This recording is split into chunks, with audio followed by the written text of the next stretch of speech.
সকাল অথবা সন্ধ্যার নাস্তায় কিংবা বাচ্চাদের টিফিনের জন্য এই সময় কিন্তু ভেজিটেবল রোলটা আপনি সহজেই তৈরি করে নিতে পারেন। তার জন্য 2 কাপ আটায় স্বাদমতো লবণ, 2 টেবিল চামচ তেল দিয়ে আটাটাকে মেখে নিতে হবে। এবার অল্প অল্প পানি দিয়ে একটা সফট ডো তৈরি করে নেব। এ সময় বাজারে প্রচুর পরিমাণ ভেজিটেবল পাওয়া যায়।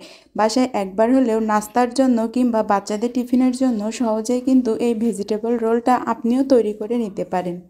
এখন ছোট ছোট রুটি তৈরি করে নেব, আর এই রুটিগুলো কিন্তু একদমই পাতলা করে তৈরি করতে হবে। এই রুটিটাই কিন্তু আমি ভেজিটেবল রোলের শিট তৈরি করে নেব, আর এইভাবে শিট তৈরি করলে শিট একদমই পাতলা হয় আর একটার সাথে একটা লেগে যায় না।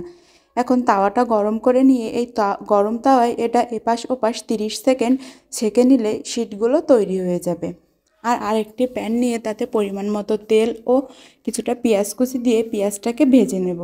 এখন কিছুটা কাঁচামরিচ কুচি ও কেটে রাখা কয়েক প্রকার ভেজিটেবল আমি এখানে দিয়ে দিচ্ছি। আপনারা আপনাদের পছন্দ মতো যে কোনো সবজি এখানে দিয়ে নিতে পারেন।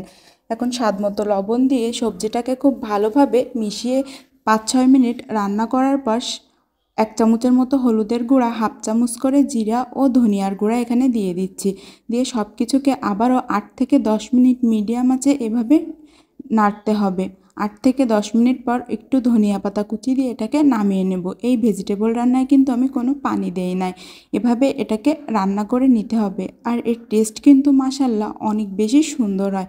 আর এই সময় তো বাজারে প্রচুর পরিমাণে সবজি পাওয়া যায়, যে কোনো সবজি আপনি এভাবে ভেজিটেবল রোলের ভিতরে দিতে পারেন। এখন আগে থেকে তৈরি করা শিটের উপরে আটা ও পানি দিয়ে আমি একটা মিশ্রণ তৈরি করে রেখেছিলাম, এটা দিয়ে মাঝে পুর দিয়ে একটা রোল তৈরি করে নিলাম। এভাবে আমি সব রোলগুলোকে তৈরি করে নিয়েছি। এখানে শুধু আটা আর পানি দিয়ে একটা ব্যাটার তৈরি করে নিয়েছি, যেভাবে আমরা রোল তৈরি করার জন্য গাম তৈরি করি।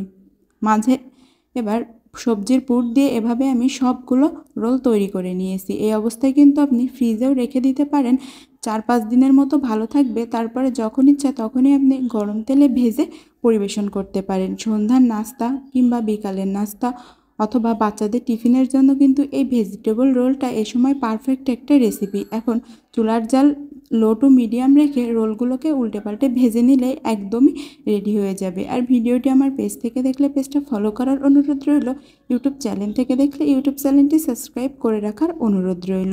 আর রেসিপিটা ভালো লাগলে অবশ্যই একটি শেয়ার করে দিবেন, সাথে কে কোথা থেকে দেখছেন কমেন্ট করে